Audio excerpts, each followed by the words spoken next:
Hey there, and welcome back to another episode of Sam's Sidebar, where I tackle your essential questions about starting and growing a legally protected online business in 10 minutes or less every single Thursday here on the podcast. So this week, you're going to hear all about which contract or which policy you need for what situation in your business, because this is a question I get all the time. People are always reaching out saying, I work with people in this way, or I offer this kind of program or course. What kind of contract do I need for that? Where do I use it? So today I'm answering all of your questions about which contracts you need and how to use them. Okay.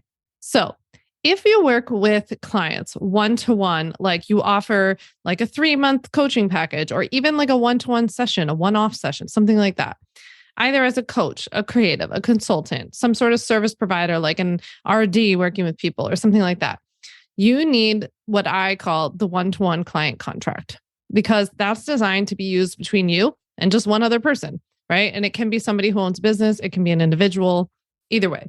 So really that contract template is really meant to be used in cases where you have a lot more of that like personal one-to-one contact with somebody. Maybe you're meeting by phone or Zoom or in person, and you need to address a lot of different stuff than you would if you were like using a course contract or something like that. On the other hand, if you're going to offer something like a group program, you need a group program contract, because that provides legal language that's going to cover a lot of the different scenarios that come up in group programs, like people sharing information with other people in the room, or them having access to your intellectual property, like through some kind of portal. So I cover all of that in a group program contract. If you offer something like a course or a membership, like some kind of program that people can sign up for and purchase when you're sleeping, then I always recommend using my terms of use contract, because the terms of use contract, unlike the first two that I mentioned, is actually meant to be integrated at checkout versus sending to people to sign. So when you work with a client one-to-one, or you run a group program or a mastermind, you should be sending people contracts to sign, to e-sign, and send back to you. But when you offer something like a course or a membership or something that people can buy when you're sleeping, that's impossible to do, because the whole idea is that this is supposed to be more automated and people are purchasing like without you being involved. We still want to take the opportunity to have a contract. So in those cases, we use terms of use, and we have people check that off or choose from a drop-down menu or something like that. We only use that option, the kind of like checkbox at checkout option, when we have to. So we don't use that as a default method. It's not just because it's easier than sending people to sign. We only use that when we absolutely have to. Now, if you have a freebie, like you have freebies for download on your site, or you have a blog or other kind of marketing materials that you're like sending out to people, even if you have a YouTube channel, a podcast, anything like that, you need my mini disclaimer template, because that gives you the language that you need, just a little bit of language that you need to put on there, that basically people need to be careful, integrating your information, and that they should always check with their own like doctor, lawyer, accountant, therapist, whatever, before applying anything that you're about to tell them. So that's really important. That's a very highly used legal template of mine, I would say. Now, if you have a website, there are 3 policies that you need to have. You need to have a privacy policy, a website disclaimer, and terms and conditions. You need all 3 of those. We're legally required to have a privacy policy. The disclaimer is going to be the most legally important one, because it's going to protect you the most legally. And terms and conditions is great, because that's where you're going to kind of put your boundaries and like the rules of not only using your website, but maybe even like purchasing your products from your site, stuff like that. So you need all 3 of those website policies.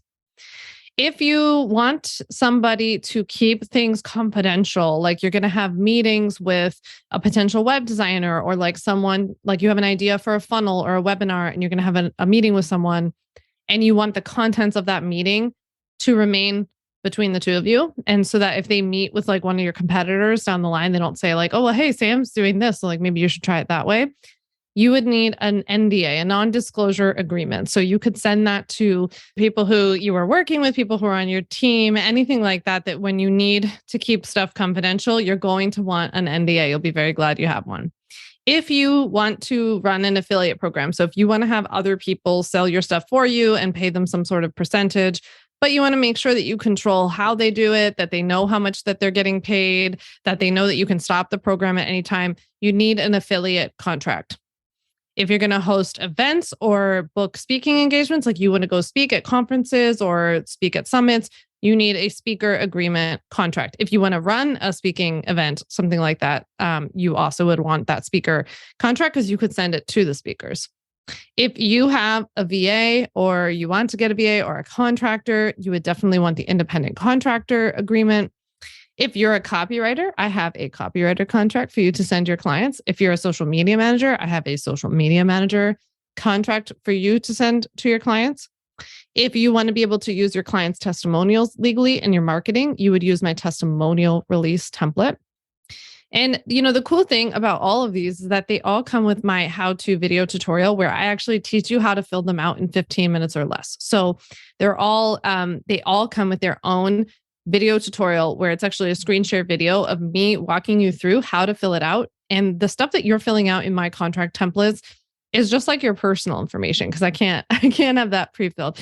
So it's like your name or where you live or what your state is, or, where there's an option for like the number of days somebody has or the amount of money, like stuff like this, where you have options, I leave that there. I give you a lot of examples in the contract template itself. And then in the video tutorial, I kind of flesh that out even more to really explain what I mean. And I also go through in the video tutorial and really explain to you what each of the different paragraphs mean, how it protects you, whether or not it's necessary, and how and where you could edit it if you really wanted to for whatever reason.